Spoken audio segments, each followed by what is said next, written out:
Oh snap, I hope you guys are ready for a little conspiracy. I've already got my hat ready for this one. It's going to be a little bit crazy today. Today we are going to talk about Flat Earth and the conspiracy behind Operation Fishbowl. So buckle up because it's going to be a doozy, this one. So generally people know a little bit about Flat Earth. If you were to ask them about Operation Fishbowl though, that's generally when you would start to lose them a little bit. There was only one person that I talked to that knew a little bit about it, and even then when I've asked him questions about it, he wasn't able to give me much. So I took it upon myself to do research and make a video about it in this whole video. But I kind of want to let you guys know that initially I only wanted to do Fishbowl, but as I kind of done more research about it, it kind of turned into a whole bigger thing. So hopefully you guys get something out of it, because I'm going to be showing the history behind Flat Earth and the more modern interpretation, and kind of explain Operation Fishbowl after I explain all that. So we're going to get right into the video. So let me just take this off because it is hot as shit. So the firmament is the belief that there is a vast solid dome in the sky created by God at the beginning of Genesis, where it's mentioned that he split the primal sea into an upper and lower portion so that the land could appear. From what I could find, the main piece of evidence is in Genesis chapter 1 verse 6 through 8, where I'm gonna read using the original word. And God said, "Let there be a rakia in the midst of the waters, and let it separate the waters from the waters. And God made the rakia, and separated the waters that were under the rakia from the waters that were above the rakia, and it was so. And God called the rakia heaven. And there was evening, and there was morning, the second day." So the basic idea is that God created a barrier so he could separate the sea, so that he could create the ocean, and the sky so that we can live on the land. And this concept was kind of adapted in the classical and medieval models of the heavenly sphere, but was dropped with advancements in astrology in the 16th and 17th century. And that the word rakia, with its roots deriving from the word raka, which means to stamp, spread out, or stretch, could translate into firmament or expanse, depending on how hard you kind of want to lean into something of the more physical, which I will delve in deeper into the video. And after seeing that, you're probably like, well, there must be some kind of truth to this, it's in the Bible, so therefore it must hold something, right? Well, not necessarily. You see, this all relies on the idea that the ancient Israelites back then literally meant that they saw a barrier in the sky holding up water. And by now, in the more modern times, we now know it's just the sky and the atmosphere. Peter Enns, a professor at Eastern University who does biblical studies, said, quote, "Ancient Israelites saw this barrier when they looked up. There were no telescopes, space exploration, or means of testing the atmosphere. They relied on what their senses told them. Even today, looking up at the clear sky in open country, the sky seems to begin at the horizon and reaches far above. Ancient Israelites and others in that part of the world assumed the world was flat, and so it looked like the earth is covered by a dome, and that the blue sky is the water above, held back by the rakia, the translation firmament, i.e. firm, gets across this idea of a solid structure." So back to the root of rakia, it does lean in towards describing something on the more physical side, but as mentioned by Professor Enns, it's all dependent on what the ancient Israelites could understand at the time, as God could only reveal as much as the level of understanding that they had back then, and that it's not a definitive description of what it could literally have meant. So now that we're done with the biblical side, we're going to lean towards more of the modern interpretation of Flat Earth and kind of delve into more of the crazy side, because as we kind of go forward in this, you will understand why I say a little crazy, because it does get a little bit wild, let's just say that. Modern flat earth research after a man named Samuel Robotham based his conclusions off his Bedford level experiment of 1838, where he used the Bedford River to prove that the earth was flat. But this was later debunked in 1870 by Dr. Alfred Russel Wallace, who was then challenged by one of Robotham's supporters by the name of John Hampton, after adjusting for atmospheric refraction, proved that there was curvature and won the bet. John then accused Dr. Wallace of cheating, where he then sued him, which resulted in Dr. Wallace winning, and resulted in John being in prison for threatening to kill Dr. Wallace, and he actually had to pay him for defaming him. Robot Ham would be the starting point of modern flat earth theory, where he would do a bunch of experiments and engage in debate where he was actually very proficient at. But when it came down to being challenged by a scientist, he wouldn't really engage, with it only being 2 occasions, at least with what I could find. One being with Dr. Wallace and another being at Plymouth Hoe, where at Plymouth Hoe, they would light up a lantern from a lighthouse that was far enough away so that you could see the curvature. And when looked through a telescope, you could see the light being halfway through the view. But when Robot Ham looked through, he still denied it and said that the earth was still flat, even though there was curvature. So we're gonna kind of move into the crazy part. Thankfully, it's not that long. But as I was reading through it, I found it quite disgusting. So I kind of want to give you a heads up of things involving children, but it's very short, so we'll probably move really quick from that. So in 1861, at the age of 46, he married a 15-year-old girl, and it was said that he lived with her even before being married in London. They had 15 kids, with only 4 of them surviving, and it was said that he was accused in a lot of cases involving wrongful death, with even one involving his own child where he accidentally poisoned one of them. There was also mentions of deaths involving his cures using phosphorus. It was also alleged that he would use the name Dr. Samuel Burley when it came to him selling his cures or secrets to prolong life, and he would use the alias of Parallax when it came to writing his flat earth work. There was no evidence of him holding any medical or scientific degree, and that he would name his profession at separate times, such as chemist, physician, journalist, and soap boiler. With the last one, it's like, why the fuck would you call yourself a soap boiler? So moving closer to where we are now, most modern flat earthers believe in the disc-shaped earth, while some believe that there is a diamond-shaped earth, but that the 2 more prominent groups believe in the disc. They just have different interpretations of it, with the Flat Earth International Conferences believing that the earth is in a stationary plane and that the sun, moon, and stars are all within the dome. But that the Flat Earth Society believes that the earth is just a plate floating through space. And of course, the FES is claiming that NASA is fabricating evidence to kind of prove that the earth is a sphere, with them even claiming that NASA is covering us from the Arctic ice wall that's around the earth, with those claims being challenged, and at least from what I could find, no real evidence was used to kind of counter the people denying their claims. So now that we know the forefather of modern flat earth and a little history about flat earth in general, we can now move on to Operation Fishbowl. Operation Fishbowl was a series of high altitude nuclear tests in 1962, which were carried by the United States as part of a bigger program also known as Operation Dominic. So Operation Fishbowl was a series of high altitude nuclear tests done in 1962 that was carried out by the US. That was a part of a larger program by the name of Operation Dominic, and the reason why they did it was because this was after the USSR announced that they would end their suspension on nuclear tests. So the tests were done on Johnston Island, and the reason for that was because the chairman of the US Atomic Energy Commission wanted it to be far enough away from any populated area so that way the civilians wouldn't go blind when they would do their tests in the nighttime. And some other reasons for it was because Johnston Island was already established as a good location to do tests, and it was far enough away from any populated areas, so it was kind of the perfect place for them to do their tests.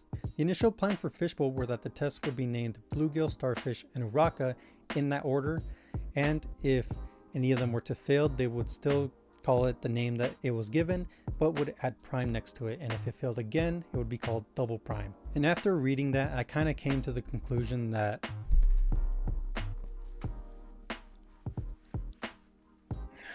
Logan Paul's behind all this. You know, at the beginning, I wasn't convinced, but after seeing Prime, it kind of connected the dots. You know, what does this mean? What does this tell me? This tells me that you should not drink Prime. At first, I didn't believe it. I did not believe it, but when I saw Prime, I was like, oh my god, the dots are connecting. Prime is part of a global conglomerate. They're a part of things. They're giving it to children. Oh my god, I can see the dots connecting now. Oh my god. And you know what I gotta say to that? You know what I gotta say to that? Buy Prime. Please, Logan. Please, give me Prime. No, but seriously. Buy Prime. I've never had it, but please, sponsor me. MD at checkout, please. Logan, please. I need the money. Anyways, moving on. Bluegill would launch on the 2nd of June, where it initially was going in the intended direction, but that the tracking system was eventually lost where it was going. And obviously the safety officer, not wanting it to hit any of the ships, had it shot down. But when they went to go look for it, they found that it was going in the intended direction. So Starfish was launched on the 19th of June of the same year, where it was launching good for about 59 seconds before it started to break down. Of course, they had to shoot it down, but it ended up being contaminated with plutonium, causing non-essential personnel to be evacuated from the island during this test. Uraka was initially planned to launch in the same month, but was cancelled as they were afraid to hit satellites, among other things. But as a result, they added more shots into the program, and they added a new launch pad, and the reason why they cancelled it will be explained a little bit later in the video. Starfish Prime was launched on the 9th of July, where it was the first successful launch of the test, where it resulted in the radiation belt being created, which actually resulted in them damaging not only US, but UK and USSR satellites months after the test. Bluegill Prime would launch on the 25th of July, but it ended up in disaster as the engine was leaked with fluid, which caused it to ignite. So they had no choice but to shoot at it, which caused damage to the launching pad, not to mention it contaminating the area around it. And that caused the delay for about 3 months, which is why Uraka got cancelled. On the 15th of October, Bluegill Double Prime would launch into the air, where it would be fine until it started to malfunction about 85 seconds before again they had to destroy it. Checkmate would launch on the 19th of October, with it being one of the successful launches, but that there was no amount of documentation that we have as of now. Bluegill Triple Prime would launch on the 25th of October, being another successful launch, but as a side result, it ended up with 2 people sustaining injuries from the explosion because they weren't wearing eye protection at the time, with one being fortunate enough to recover from it and the other being less so. And by now you're probably seeing the bottles of Prime on my side, and you're probably think, have I gone crazy? And the answer is probably. Do I regret buying the Prime bottles? Yeah. Would I do it again? Absolutely. Please. Logan, sponsor me, please. Code Prime at checkout. Code MD Prime. MD Prime at checkout. Logan, please, look at him. Look at him. He's a starving boy. Look at the lad. Please, sponsor us, Prime. Code Prime MD at checkout, please. Get the fuck out of here. Get the fuck out of here. And seeing as though I went through all the trouble of buying Prime bottles, I will do a taste test before we continue on. Aw, snap, look at that. Look at that. Ice pop. Moolah, baby. Bang. I've heard it's good, but I guess we'll find out.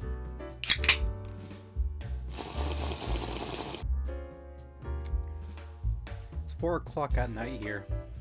As of right now, it's 4:23. I'm drinking caffeinated Prime. I could feel the indoctrination hitting my brain. That was the ice pop. It was actually pretty good. Alright, bro chachas.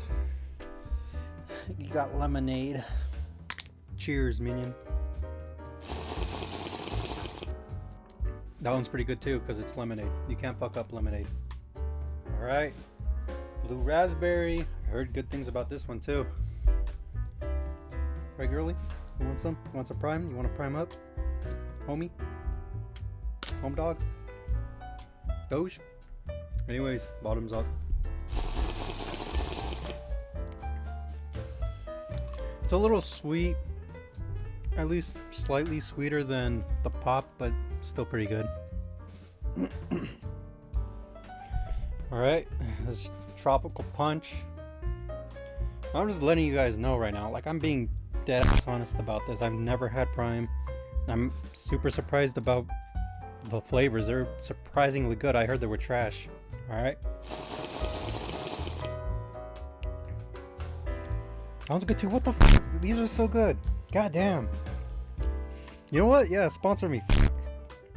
Logan, please. Sponsor me. Jesus. This is shit. Some good shit. Some good shit. Anyways, we're gonna move on.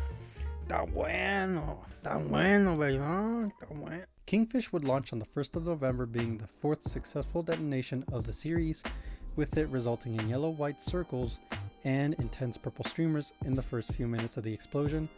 And it also had purple-green, let's say, spot patch near the explosion. Tightrope was the last test of Operation Fishbowl on November the 3rd, with it being the lowest altitude of all of the other explosions. Sometimes it wasn't even considered on the list because of how low it was, but they were able to gather some very useful information from these results, which are the following. The electromagnetic pulse generated by a high altitude nuclear explosion, which appeared to have a very significant differences from ones generated by ones closer to the surface. The auroras associated with high altitude nuclear explosions, especially those that would appear almost instantaneously far away from the explosion in the opposite hemisphere. And also the nature of radiation belts that were initially generated along the magnetic field lines connecting the areas of the auroral displays were also poorly understood. There was also areas of blackout of radio communications needed to be understood in much more detail, since that information would be critical for military operations during the period of possible nuclear explosion. Once I kind of saw the results, I thought they were pretty cool, pretty based. I kind of thought, it'd be kind of weird to do a test like this. At least from me, I would be a little bit scared launching nukes into the air, maybe causing kind of like a nuke storm or something like that. I don't know. But they did it. We're safe, and I guess that's all we could ask for. But we're gonna keep moving on. So now that we're reaching close to the end, the general idea of the conspiracy was that the government agencies were secretly lying about what they were actually doing and actually using the nukes to try to break through out of the firmament. And from what I could find, at least this was the rationale of one person. They said that the sole reason why the US and the USSR were trying to do it was to try to break through the firmament to cause the Great Flood. That's as far as I could find anything. Like, I tried my best to look for other conspiracies, or maybe there was a site or something, but I just could not find anything. If there's some flat earther that probably knows more about the theory, they could give me a little bit more information, because I had so much trouble. This was the best that I could find. But again, if there's anyone that knows anything, please, by all means, let me know. So I don't think it needs to be said, but I don't really believe in this. There's a lot of inconsistencies, at least for me, so I have a lot of questions about this, but maybe there's someone that can answer it for me. But one of the questions was, if it caused the Great Flood, wouldn't it basically just fill up the dome? Wouldn't it just be like pure sea? There would be no land whatsoever. How could the elites rule pure water? It'd just be like one piece but without any land. Not to mention that they still have to deal with a hole in the sky. How would they fix that? Would it fix it itself? Or would it kind of like, would they already have like a plan to fix it? I'm just guessing. Not to mention that it's also said that heaven is through the firmament. So would it create an Armageddon if they did that? It's just a lot of questions that I have that just doesn't make a whole lot of sense. Not to mention, if there were elites, I feel like, why not just nuke everyone? Just follow the Fallout series. The whole plot was that, never mind, I'm not going to spoil anything. I need to shut up before I get got. I don't know, it's just like, if you've seen the Fallout series, I think they would have more control even in that situation. If you've seen the show, obviously. If you haven't, then by all means go watch it. You'll see what I mean by the end. But I don't know, if they wanted powerful people in power, then they could have done something like that, or I don't know. It just doesn't make a whole lot of sense to me. But you guys enjoy the conspiracy theory, but I thought it was fun, but I just can't subscribe to that. But yeah, by all means, you're not hurting anyone, so, believe what you will. Are you part of the elites? The global elites? Are you secretly a talking dog? So I want to be serious for a second, a little bit off topic, but I don't want to offend flat earthers. Generally, I don't have a problem with flat earth. If you want to believe that, you can believe that.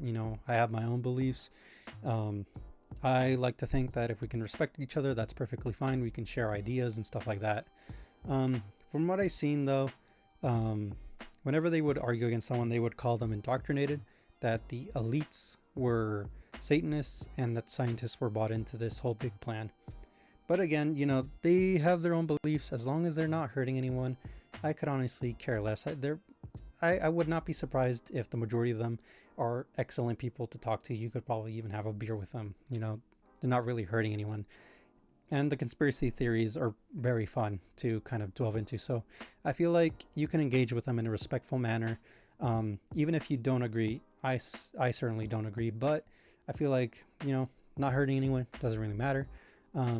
I do want to end it by saying that it is weird, again, trying to be respectful, that it hinges on them believing on a specific translation of the Bible.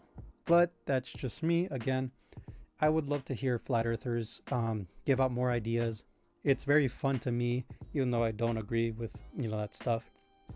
But, they might have some more information that I probably missed out on. I don't know. I think it's fine. As long as we get to learn what they're all about, I see no harm in them believing in all that stuff, even though I think it's a little bit cuckoo. The only thing that took me for a loop was Robot Ham and the thing that he did with a child.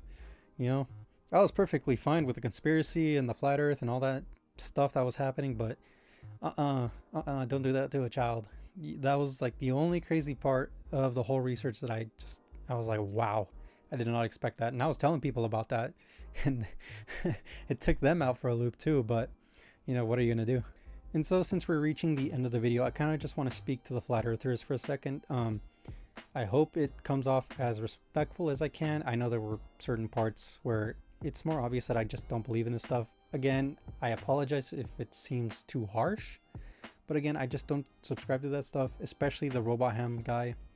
But regardless, if you guys want to add more context or more information on stuff that I might have missed out on, you honestly can put it down in the comments. I feel like we can have an honest discourse. It's fun to talk about that stuff, even though I don't believe in it. But yeah, that's about it. I am going to work on more projects. I just don't know how long they're going to take. Hopefully this video is better than the last one. Hopefully I get better as the days go by. But regardless, I'm going to go chug the rest of my Prime and knock out. But yeah, hope you guys have a good morning, a good afternoon, and a good night. Until next time, drink Prime.